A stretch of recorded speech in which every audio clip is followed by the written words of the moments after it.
can we maintain a good mental well-being? Hello guys, thank you for joining me here today, and today's share is about maintaining our good mental well-being. Guys, I am sharing this with you again from my own reading and of course from my own life experiences that I am using these tools in order to live my best life. Guys, yes, we need tools to live our best life. It's not always easy, guys. Life has never been easy. We all sometimes hit some bumpy road along the way of this life journey, and it is very important that we know how to handle our life path. Is very challenging, so therefore it is very important we know how to handle it, we know how to shape our mindset, and we know how to work with ourselves. Yes, really guys, how can we maintain a good mental well-being? Yes, a good mental well-being is very important because we are so dependent, guys, with our brain, with our mind, with our thoughts. We are needed this thing. So we need this thing, so therefore we have to work with ourselves. And how can we really maintain a good well-being when we are still struggling with ourselves? It's hard. So guys, again, this is a mindset work. We have to work with ourselves. We have to face this kind of challenges with our life, even we don't like it. We have just to embrace it. But we have to take care with our mindset, to take care of ourselves, to take care of our whole well-being is very important. And I am sharing this with you. I know it is easier said than done. I'm still struggling with these things, guys. I am sharing this with you, but I have to admit that I am still struggling with these things, and I am still working with myself. And to work with myself, I am sharing this with you today.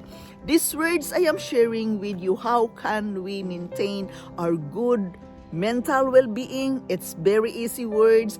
It's simple, but it is difficult to do the action. And you know that already because of our life situation, because of our surroundings, because of our environment. Guys, I am sharing this with you. Simple words, easy to understand, easy to think that I can do this. But really, to do this thing, guys, it's really very difficult. Believe me, because I am working with myself. So guys, this is my share with you today. First of all, we must think thoughts of well-being. We must speak words of well-being. We must imagine ourselves completely well. We must assess our mental focus, and we must eliminate distractions and stay focused. We must live in the moment and always practice mindfulness and gratitude. We must take a break often, and if we want to be good in something, we must keep practicing them. To focus on our mental well-being and quality of life, we must take a proper sleep, we must eat a well-balanced diet, we must expose our body to sunlight, we must learn to deal with our stress, we must exercise daily. We must stay away from smoking and alcohol. We must be social as much as we can. We must find and practice new hobbies. We must maintain an important hobby that means a lot to us. It is important that we can talk about our feelings talking our feelings, guys, is very important. We have to express what we are feeling because it can help us stay in a good mental health and deal with times when we feel troubled. We must keep active, eat well, drink sensibly, and we must keep in touch with our loved ones. We must ask for help and do something good with that. Mental health is essential of our overall well-being and is important as physical health because when we feel mentally well, we can work productively, enjoy our free time, and contribute actively to our communities. And resources helps us to keep mentally healthy and to reduce stress. It really helps us, our whole human being. Remember, there's a saying, we care about our health and we care ourselves. We must care for ourselves. We must love ourselves and we must not hate ourselves. We must look after our physical health, eat well, sleep well, and exercise daily. Exercise regularly can help us with our mental health. We must enjoy the moment, stay at the moment.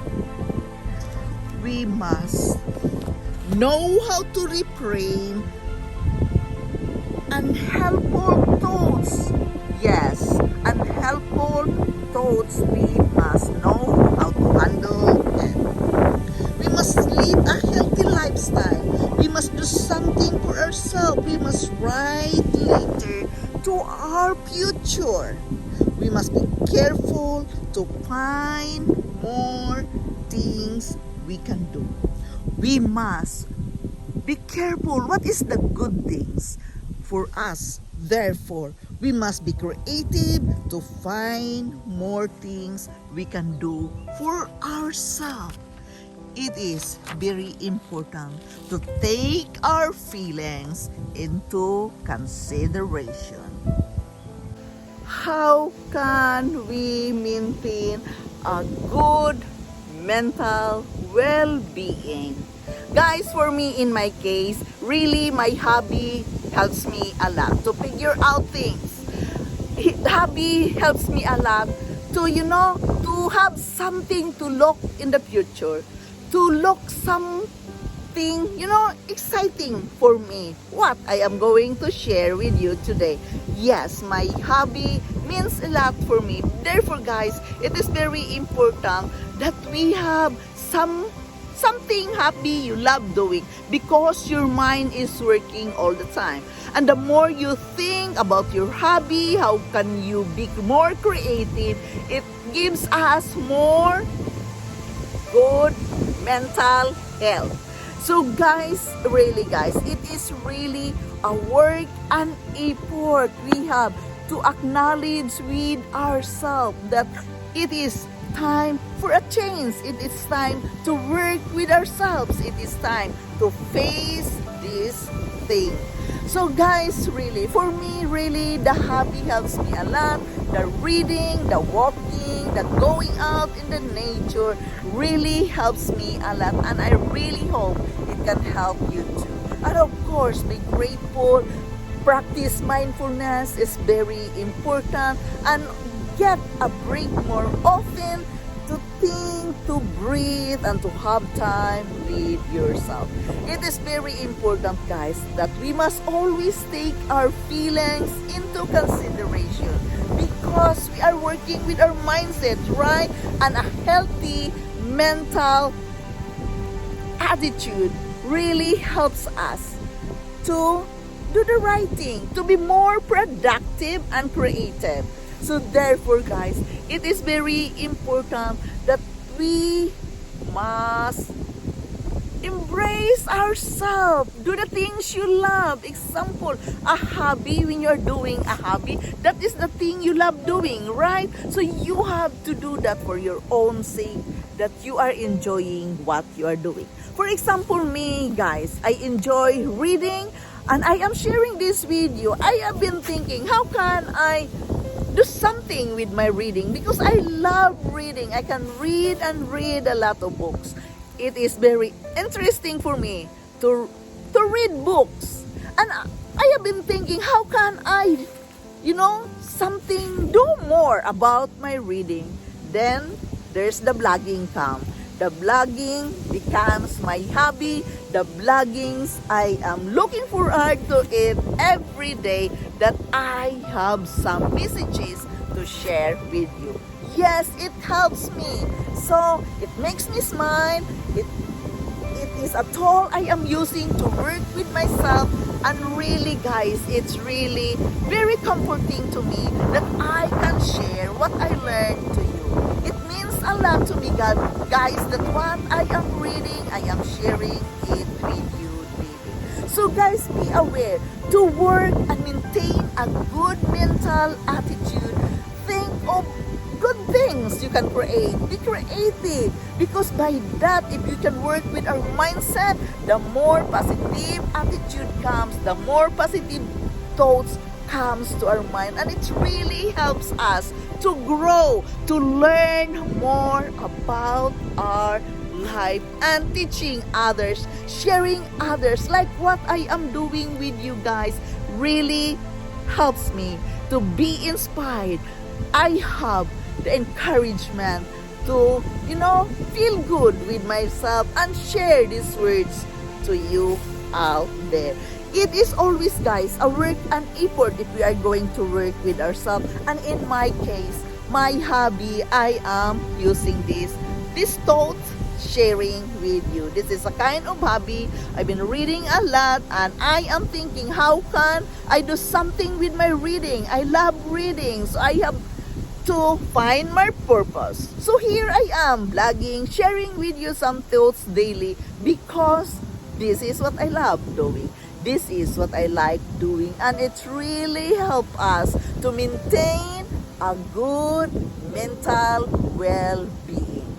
A good mental well-being, guys, is a must to acknowledge, because from there you can create a lot of good things for your life and for your future. A healthy mental well-being can lead you to a successful, healthy, happy life. Again, this is Yundel. Thank you so much for listening. Thank you so much for joining me here in my life journey.